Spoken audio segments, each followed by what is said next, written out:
네, 구독자 여러분 반갑습니다. 2024년도 이제 2달밖에 남지 않은 것 같습니다. 연말이 다가오면서 많은 분들의 관심은 아마도 연말에 내가 세금을 얼마나 돌려받을 것인가, 연말정산에 대한 관심이 많을 것으로 생각됩니다. 하지만 우리는 연말정산에 대해서 제대로 알지 못합니다.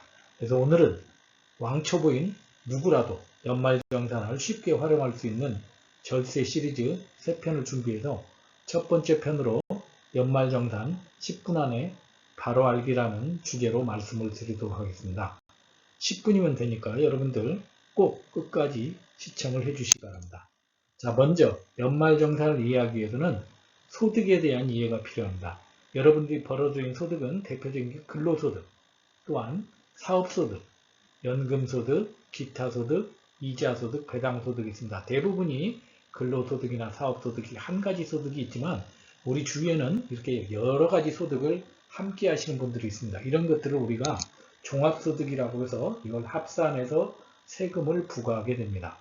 여러분들이 종합소득을 이해하기 쉽게 설명드리기 위해서는 여러분들이 아마 과자를 살 때 새우깡을 사거나 초코파이를 사거나 각각 낱개로 사는 경우도 있지만 종합선물 세트를 사게 되면 과자가 여러 개가 들어있을 겁니다. 바로 여러 개의 종합선물 세트를 사려면 과자 값이 많이 들어가는 것처럼 우리 종합소득도 여러 가지 소득을 합한 것이라고 생각하시면 이해가 훨씬 쉬울 것으로 생각됩니다. 자, 그러면 우리가 소득자의 종류는 크게 4가지가 있습니다. 대표적인 게 근로소득자, 또한 사업소득자, 일용근로자, 기타소득자가 있습니다. 이 중에서 근로소득자와 사업소득자는 매월 소득이 발생할 때마다 우리가 소득에 대해서 세금을 미리미리 떼는 것을 원천징수라고 합니다. 그런데 이분이 연말이 돼서 각종 공제나 해서 이걸 정산해서 세금을 돌려받거나 아니면 추가로 납부하도록 하는 것을 우리가 연말정산이라고 합니다. 그래서 이 근로소득자와 사업소득자는 예납적 원천징수를 한다고 하고, 그 다음에 일용근로자나 아니면 기타 소득자들은 연속해서 근로를 한다는 보장들이 없기 때문에 이분들은 모든 소득에 지불을 할 때 이때 바로바로 세금을 떼기 때문에 이분들은 완납적 원천징수 의무자라고 합니다. 한마디로 말씀드려서 연말정산의 대상자는 근로소득자와 일부 사업소득자만 해당이 된다고 말씀드릴 수가 있습니다. 자, 그러면 연말정산을 이해하기 위해서는 여러분들이 받으시는 급여 명세서를 한번 같이 살펴보도록 하겠습니다. 만약에 홍길동이라는 근로자가 세전 금액이 400만 원 있다면 차감액 50만 원을 뺀 350만 원이 통장에 들어온다고 가정했을 때 떼는 것이 사대보험료가 있고 그리고 세금을 떼게 됩니다. 이때 세금을 미리 떼는 것을 우리가 원천징수라고 하고 이것을 그 다음에 2월 달에 정산하는 것을 연말정산이라고 합니다.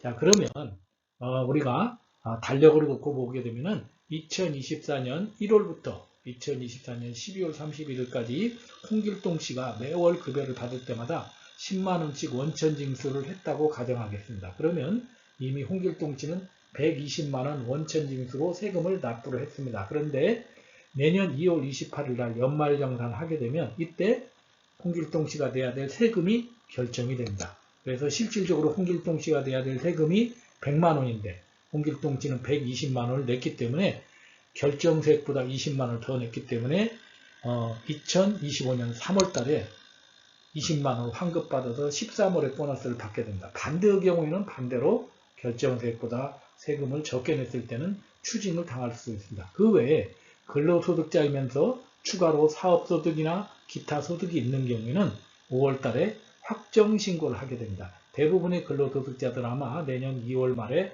연말정산을 하게 되는데 이때 여러분들이 이미 기납부한 세금과 결정세액을 해서 추징을 하거나 우리가 추가 납부를 할 수 있다는 환수를 받을 수 있다는 것을 생각하시면 되겠습니다. 자, 그러면 결국 종합소득세를 줄이는 방법은 크게 2가지 방법이 있습니다. 총소득을 줄이는 방법입니다. 그런데 총소득을 줄인다는 것은 내 삶을 포기하는 것이니까 이것은 말도 안 되는 방법이죠. 그러면 2번째 방법이 바로 공제를 늘리는 방법입니다. 여러분들이 받을 수 있는 공제는 크게 2가지가 있습니다. 하나는 소득공제, 하나는 세액공제입니다. 소득공제라는 것은 여러분들의 소득금액에서 최대한 공제를 하는 것입니다. 소득공제가 줄어든다는 얘기는, 소득공제가 늘어난다는 얘기는 바로 과세표준이 점점 줄어든다는 것입니다. 소득공제 대표적인 것은 인적공제라는 게 있습니다. 여러분들 아마 기본공제라고 해서 부양가족 한 명당 150만원 공제받는다는 거 잘 알고 계실 겁니다. 아니고 또 추가공제라고 해서 경로우대 100만원, 또 장애인 공제 200만원, 이런 것들이 바로 대표적인 소득공제 항목이 될 것입니다. 또한 우리가 연금보험료 공제를 받는다든지 아니면 장기요양보험료나 건강보험료, 또 고용보험료로 공제받는 특별소득공제, 또 많은 근로자들이 활용하고 있는 자기급여의 25% 이상 신용카드를 사용했을 때 최대 300만원까지 공제받는 신용카드 소득공제 등이 바로 소득공제 극대화의 대표적인 사례가 되겠습니다. 두 번째는 세액공제 극대화입니다. 세액공제라는 것은 내가 내야 될 세금에서 세금을 더 빼주는 것이 세액공제입니다. 대표적인 세액공제는 교육비 세액공제, 의료비 세액공제, 보험료 세액공제, 기부금 세액공제가 있고, 또한 근로소득 세액공제도 있고 연금저축 세액공제 등도 있습니다. 자, 이런 소득공제와 세액공제 항목에 대해서는 시리즈 2편, 시리즈 3편에서 자세하게 추가로 설명을 드리겠습니다. 결론적으로 말씀드리면 소득공제를 많이 받는 것은 고소득자가 유리하고 세액공제를 많이 받는 것은 저소득자가 유리하다고 볼 수 있습니다. 자, 그러면 여러분들에게 이대리와 김대리의 사례를 가지고 공제가 얼마나 중요한지 설명을 드리겠습니다. 똑같이 같은 회사에 다니면서 연봉이 5천만 원인데 이대리는 현재 기혼이고 김대리는 미혼일 경우에 대부분 이대리는 세금을 환급받고 김대리는 세금을 추가로 납부하는 경우가 많습니다. 그 이유는 무엇일까요? 바로 공제의 차이가 있기 때문입니다. 이대리는 배우자도 있고 자녀가 있으면 공제를 많이 받지만 미혼인 김대리는 공제를 받을 것이었기 때문에 반대로 세금을 더 많이 내는 것입니다. 결국은 세금을 줄이는 방법은 내가 공제를 최대한 늘리는 것이 가장 중요하다고 말씀드릴 수가 있습니다. 자, 그러면 우리가 종합소득세 산출 흐름도를 보시면 좀 복잡하시겠지만 여러분들이 보시는 바와 같이 종합소득에서 비용을 뺀 금액을 종합소득금액이라고 합니다. 여기에서 아까 말씀드렸던 종합소득공제, 대표적인 것에는 인적공제, 연금보험료공제, 신용카드 공제 등이 있죠. 이걸 빼고 나면 과세표준이 나옵니다. 과세표준이 나오면 소득세율을 곱하는데 우리나라 소득세율은 6%부터 최대 45%까지 8단계로 구성이 되어 있습니다.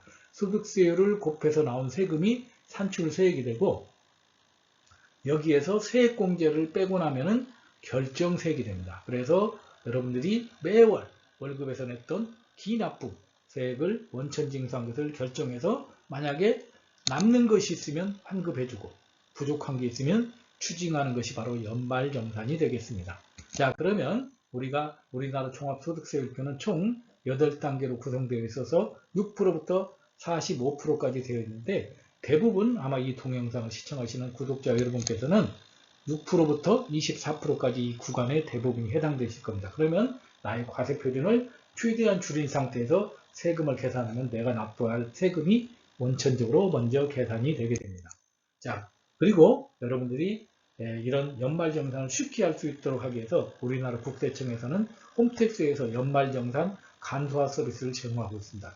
여러분들이 노트북이나 PC 아니면 심지어 여러분들이 가지고 있는 스마트폰을 통해서 홈택스 내려받기라는 홈택스를 가입하시게 되면은 실적으로 구글 플레이 들어가서 가입하시면은 간단한 여러분들이 민간증서 조회로도 충분히 여러분들의 연말정산을 활용할 수 있기 때문에 이 부분을 꼭 11월쯤에 다운받아서 여러분들의 연말정산을 적극적으로 활용하시길 바랍니다. 자, 그러면 제가 오늘 강의를 정리하면서 2024년 연말정산 활용 꿀팁 5개를 말씀드리면서 마치겠습니다. 자, 첫 번째, 인적공제를 최대한 활용하는 것입니다. 여기서 말하는 인적공제를 최대한 활용하는 것은 인적공제를 받을 수 있는 사람이 최대한 받아서 소득이 높은 사람이 받아서 공제를 최대한 활용하는 것이 절세에 도움이 된다는 것입니다. 두 번째는 국세청 홈택스 연말정산 미리 보기를 적극적으로 11월 중에 활용해서 내가 부족한 부분은 무엇인지 또 채워야 될 부분은 무엇인지 해서 절세를 적극적으로 활용하시기 바랍니다. 세 번째, 신용카드를 현명하게 사용하시기 바랍니다.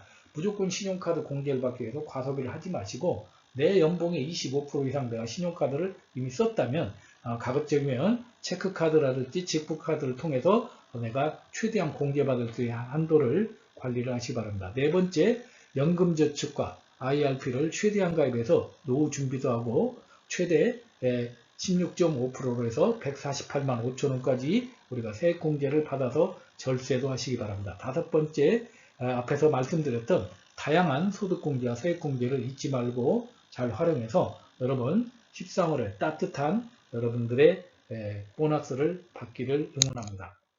다음 시간에는 종합소득공제 활용 방안에 대해서 설명을 드리도록 하겠습니다. 감사합니다.